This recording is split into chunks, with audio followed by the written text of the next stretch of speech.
Hello students, welcome back to my YouTube channel. आज के lecture में हम देखेंगे क्लास 11th बायोलॉजी का चैप्टर नंबर 9 जैव अणु। इसका मैंने जो हाफ पार्ट था उसको मैंने पहले से इसका वीडियो अपलोड कर रखा है और आज हम इसका पढ़ेंगे पार्ट 2। पार्ट 1 में हमने देखा था कि रासायनिक संगठन कैसे करते हैं, किस प्रकार से जो हमारे मनुष्य के शरीर में और किस प्रकार से जो अन्य जीव है उनमें तत्व पाए जाते हैं, किस मात्रा में, किस भार प्रतिशत में पाए जाते हैं। उसके बाद में हमने देखा था अमीनो अम्ल क्या होते हैं, उसके बाद में देखा था लिपिड्स क्या होते हैं, देन इसके बाद में नाइट्रोजनी क्षार देखा था और उसके बाद में हम आज पढ़ने वाले हैं प्राथमिक और द्वितीयक उपापचयज। तो प्राथमिक और द्वितीयक उपापचयज ये क्या होते हैं? तो इसमें सबसे पहले हमने एक चीज़ पढ़ी होती है मेटाबॉलिज्म यानी उपापचयन। उपापचयन क्या होता है कि कोई भी जीव के अंदर जो रासायनिक अभिक्रियाएं होती है उनकी प्रक्रिया को उपापचयन या फिर मेटाबॉलिज्म कहते हैं। मेटाबॉलिज्म जिस प्रकार की अभिक्रियाएं होती हैं उन्हें कहते हैं मेटाबॉलिक रिएक्शन। और इनमें जो उत्पाद बनता है, क्या क्या उत्पाद बनेंगे, यहाँ पे कार्बनिक यौगिक में देखें तो अमीनो अम्ल बनते हैं, शर्करा इत्यादि पाए जाएंगे। इस कारणों से खंड यहाँ पे दिए गए हैं 9.10 में, यहाँ पे आगे 9.10 आएगा लास्ट में, उसमें हम देखेंगे। तो उसमें उपापचयज है, जो भी उत्पाद बनते हैं वो वहाँ पे मेंशन है। तो उपापचयज क्या होता है समझ आ गया। जो भी उत्पाद बनते हैं, उपापचयी अभिक्रियाओं के अंदर जो भी उत्पाद बनते हैं उन्हें कहा जाता है मेटाबोलाइट्स या फिर उपापचयज। अब प्राथमिक और द्वितीयक उपापचयज क्या है? तो कोई व्यक्ति प्राणी ऊतकों के अंदर ज्ञात कर सकता है, अगर उसको कोई भी व्यक्ति है, उसकी प्राणी है, कोई व्यक्ति प्राणी है, उसके जो ऊतकों के अंदर जो भी हमें उपापचयज प्राप्त होता है तो वो होता है प्राथमिक उपापचयज। जब कोई पादप के अंदर देखेंगे, कवक के अंदर सूक्ष्मजीवी कोशिकाओं का विश्लेषण करेंगे, उसकी जानकारी प्राप्त करेंगे, तो उनसे इन प्राथमिक था, इनके अलावा हमें अतिरिक्त हजारों यौगिक प्राप्त होंगे। कौन कौन से? एल्केलॉइड्स, फ्लेविनॉइड्स, रबर, वाष्पशील तेल, प्रतिजैविक, रंगीन वर्णक, इत्र, गोंद, मसाले, ये सब मिलते हैं। ये होते हैं द्वितीयक उपापचयज। तो यहाँ पे द्वितीयक उपापचयज हो गया। और इसके बाद में क्या है कि प्राथमिक उपापचयज है वो ज्ञात कार्य करते हैं, व सामान्य कार्य की प्रक्रिया में इनकी भूमिका भी ज्ञात रहती है। तो प्राथमिक उपापचयज क्या होते हैं? ऐसे उपापचयज जिनकी जीव की वृद्धि एवं विकास के अंदर सीधी भूमिका होती है और ये सभी जीवों के अंदर बनते हैं, तो उन्हें प्राथमिक उपापचयज कहते हैं। वो उनकी वृद्धि या फिर कुछ ना कुछ वो उसका काम करेंगे जिसके अंदर भी वो बनते हैं। लेकिन द्वितीयक उपापचयज क्या होते हैं? इनकी भूमिका या कार्य हम नहीं जानते, जबकि इनमें से बहुत, जैसे रबर, औषधि, मसाले, इत्र व वर्णक, ये सब किसके काम आते हैं? मनुष्य के कल्याण में आते हैं। जो बनाते हैं पेड़ पौधे, इनको मसाले, सब्जियों को जो भी वो बनाते हैं वो उनके किसी काम के नहीं है, लेकिन मानव कल्याण के लिए, मानव के लिए वो चीज़ें उपयोगी है। कुछ द्वितीयक उपापचयों का पारिस्थितिकी महत्व भी होता है, बहुत सारे पारिस्थितिकी के अकॉर्डिंग भी उनका महत्व होता है, यूज होता है। देन यहाँ पे हम देखेंगे वृहद जैव अणु क्या होते हैं। वृहद जैव अणु क्या होते हैं? यहाँ पे देखें तो अम्ल घुलनशील भाग में जो निश्चंद बनता है उसके अंदर पाए जाने वाले सभी यौगिकों की एक सामान्य विशेषता है। विशेषता क्या है कि उनका जो अणुभार है वो 18 से 800 डाल्टन के आसपास होता है। इनसे जिसका भाग भी कम हो जाएगा या फिर 18 से 800 के बीच में आगा तो वो अम्ल घुलनशील वाले भाग में पाए जाएंगे, यानी निस्यंद के अंदर, छनित भाग के अंदर पाए जाएंगे। लेकिन जो अम्ल अविलेय अंश है उसके अंदर केवल 4 प्रकार के कार्बनिक यौगिक पाए जाते हैं। कौन कौन? प्रोटीन, न्यूक्लिक अम्ल, पॉलीसेकेराइड्स और लिपिड्स। ये क्यों पाए जाते हैं? क्योंकि इनका जो अणुभार है वो 18 से 800 डाल्टन के आसपास होता है या फिर इनसे ज़्यादा ही होता है। तो यहाँ पे हम देखें तो इनका अणुभार ज़्यादा है, इसलिए ये नहीं छन पाते हैं, इसलिए ये अविलेय अंश के अंदर पाए जाते हैं। लेकिन इसमें एक चीज़ और है कि यहाँ पे जो लिपिड्स है वो वृहद जैव अणु नहीं है। ये चारों है, वो चारों के चारों में से 3 है। कौन कौन से? प्रोटीन, न्यूक्लिक अम्ल, पॉलीसेकेराइड्स है, ये तो इसमें वृहद जैव अणु होते हैं, लेकिन लिपिड्स नहीं होते हैं। क्यों नहीं होते हैं अभी आगे देखेंगे। लिपिड्स के अतिरिक्त इस श्रेणी के यौगिकों का अणुभार 10,000 डाल्टन या फिर इसके ऊपर होता है। इनका जो अणुभार है वो इनसे भी बहुत ज़्यादा होता है। इस कारण से जैव अणु अर्थात जीवों में मिलने वाले रासायनिक यौगिक 2 प्रकार के होते हैं। इस प्रकार से 2 प्रकार के बोलते हैं, एक तो हो गए वृहद जैव अणु और एक दूसरा हो गया यहाँ पे सूक्ष्म जैव अणु। तो सूक्ष्म जैव अणु किन कौन से होंगे कि एक वे हैं जिनका अणुभार 1000 डाल्टन से कम होता है। 800 मान लो या फिर 1000 से कम होगा तो वो होंगे यहाँ पे सूक्ष्म जैव अणु। जबकि जो अम्ल अविलेय अंश के अंदर पाए जाते हैं, जो 3 हमने देखे थे, ये होते हैं वृहद जैव अणु। बाकी सारे होंगे इसमें सूक्ष्म जैव अणु। तो यहाँ पे है कि लिपिड्स के अलावा जो भी अविलेय अंश के अंदर पाए जाने वाले अणु है वो बहुलक होते हैं, पॉलीमर्स होते हैं, वृहद जैव अणु होते हैं। लिपिड्स जिनके अणुभार 800 से अधिक नहीं होते वे अम्ल अविलेय अंश में या फिर वृहद आणविक अंश की श्रेणी में क्यों आते हैं यह भी देखते हैं कि वास्तव के अंदर लिपिड्स है वो कम अणुभार, अगर हम देखें तो लिपिड का जो अणुभार है वो कम ही होता है, वृहद जैव अणु वाले जितने अणुओं का उनका जो भार होता है उसके बराबर नहीं होता है। लेकिन ये फिर भी छनते क्यों नहीं छूनते हैं?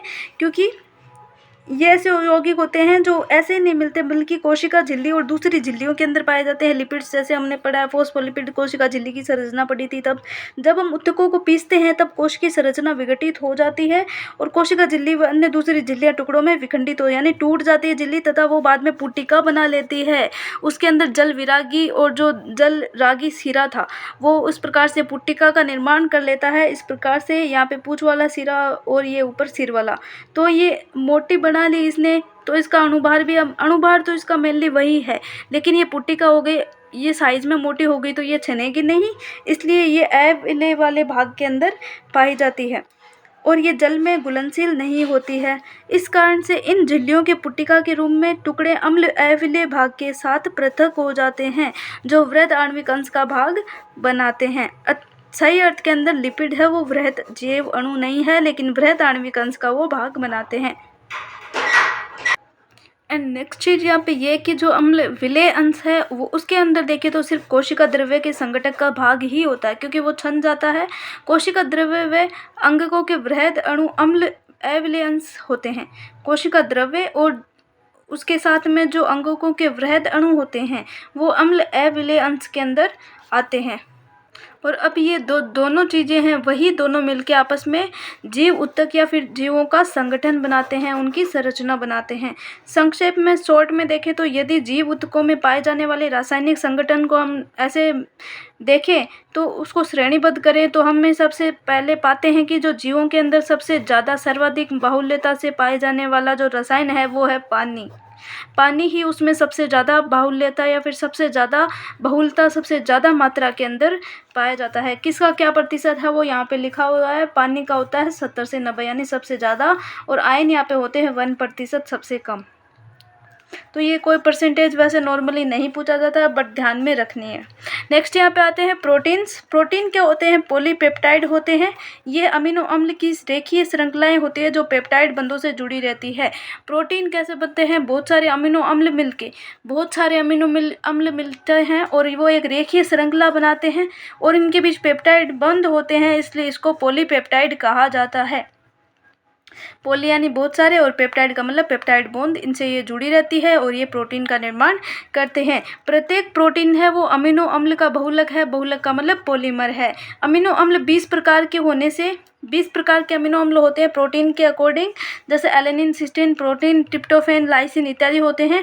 प्रोटीन है वो समबहुलक नहीं है बल्कि विषम बहुलक होते हैं, यानी प्रोटीन के अंदर एक ही प्रकार के अमीनो अम्ल जुड़कर प्रोटीन नहीं बनाएंगे बल्कि अलग अलग प्रकार के जो अमीनो अम्ल है वो मिलकर प्रोटीन का निर्माण करेंगे, यानी ये विषम बहुलक होते हैं। समबहुलक एक एकलक की कई बार आवृत्ति के कारण बनते हैं, यानी समबहुलक वो होते हैं जिनके अंदर एक ही अमीनो अम्ल है वो बार बार उनकी रिपीट होके बार बार उनकी आवृत्ति होके जुड़ के वो उसका बहुलक का निर्माण करते हैं, तो उसे समबहुलक कहते हैं। लेकिन विषम बहुलक में अलग अलग हो जाते हैं।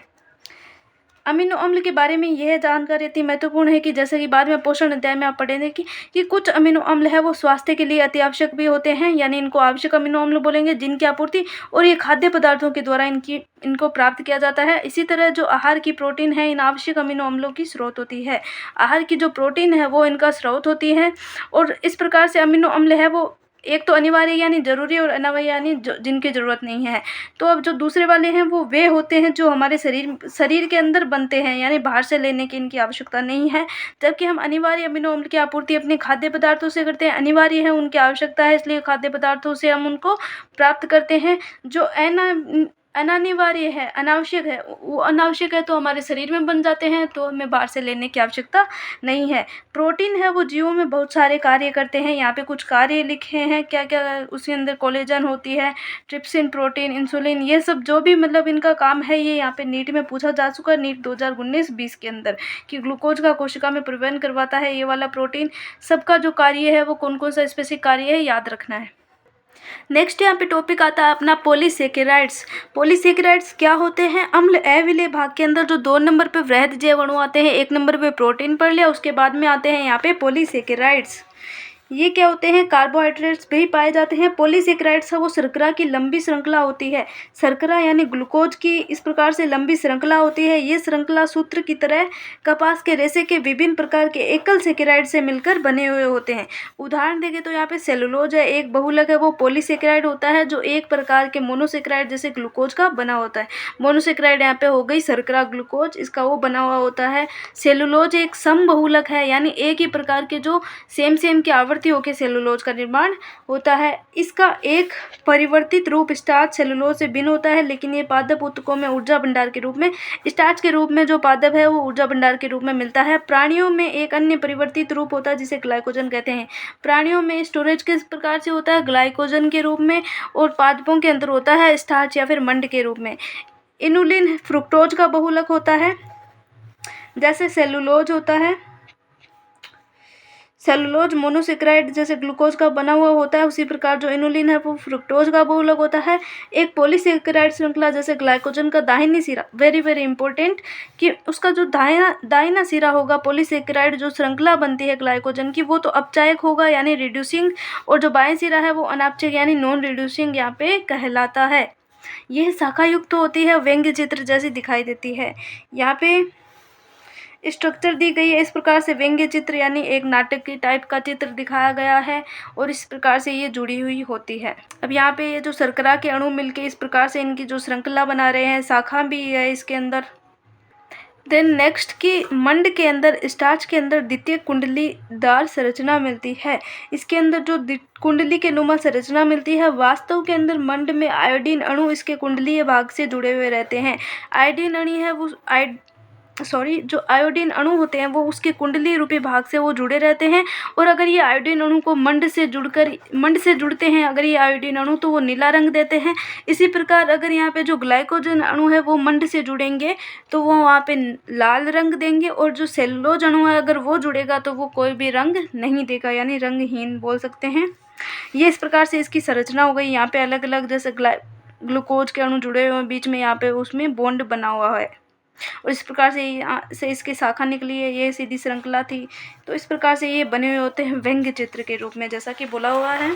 नेक्स्ट यहाँ पे देखिए, जो पादप की सेलुलोज कहाँ पे मिलता है, कि पादप की जो कोशिका भित्ति है वो सेलुलोज की बनी हुई होती है, हमें पता है। कागज है वो पौधों की लुगदी से बना हुआ होता है, जो कि सेलुलोज से ही कागज बनता है।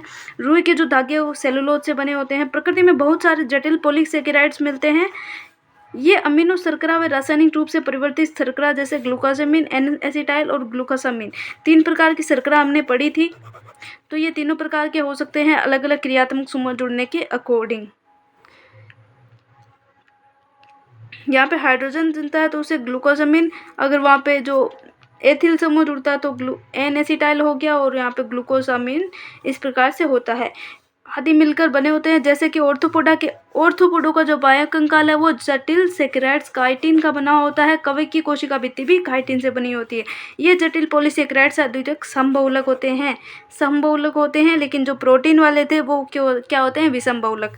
पॉलीसेकेराइड्स कार्बोहाइड्रेट्स होते हैं समबहुलक।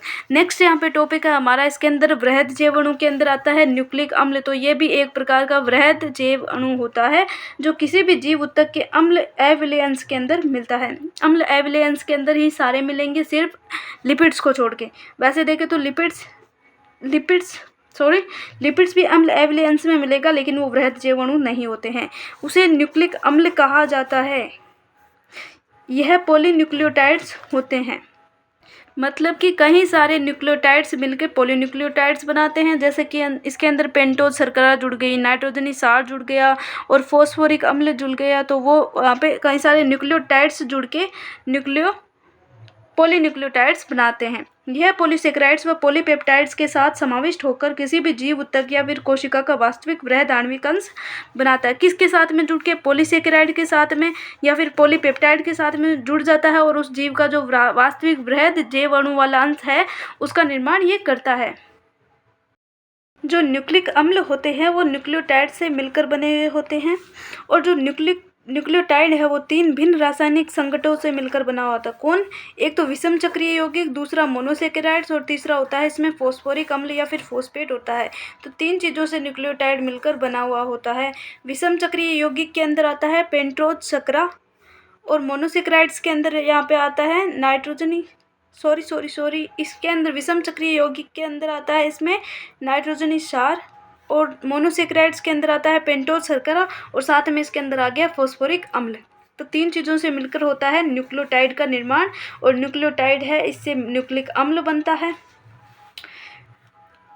न्यूक्लिक अम्ल में विषम चक्रीय यौगिक नाइट्रोजनी क्षार जैसे एडेनिन, गुआनिन, यूरेसिल, साइटोसिन व थाइमिन होते हैं। एडेनिन व गुआनिन प्रतिस्थापित प्यूरिन है तथा अन्य 3 प्रतिस्थापित पिरिमिडिन है। ये 2 तो यहाँ पे प्यूरिन है और दूसरा यहाँ पे जो 3 बचे हैं वो प्रतिस्थापित पिरिमिडिन है। कौन कौन से? एडेनिन और गुआनिन को छोड़ के बाकी सारे।